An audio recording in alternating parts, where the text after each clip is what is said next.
কোনো মেয়ে যদি পিতামাতার অবাধ্য হয়ে গিয়ে বিয়ে করে এবং পিতা রাগান্বিত হয়ে ত্যায্য করে, তবে তা জায়েজ হবে কিনা? উক্ত কন্যাকে সম্পদ হতে বঞ্চিত করা হয়েছে, বর্তমানে পিতা মৃত, এখন ভাইদের করণীয় কি সম্পদ ও সম্পর্কের ব্যাপারে?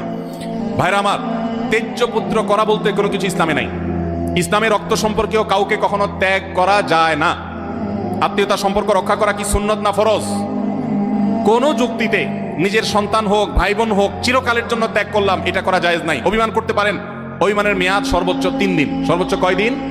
লা ইয়াহিল্লু লিমুসলিমিন আন ইয়াহজুরা আখাহু ফাওকা সালাসি লায়াল। 3 দিনের বেশি কোনো মুসলমানের সাথে আপনি সম্পর্ক ছিন্ন করে থাকা জায়েজ নয়। অতএব 3 দিন রাগ করে থাকতে পারেন।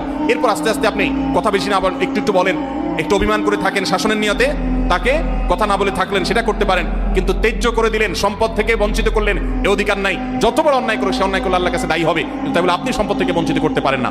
কোনো বাবা যদি এটা করে যান, তার মৃত্যুর পর সন্তান ছেলেরা যারা আছেন, তারা মেয়েকে বাবা বঞ্চিত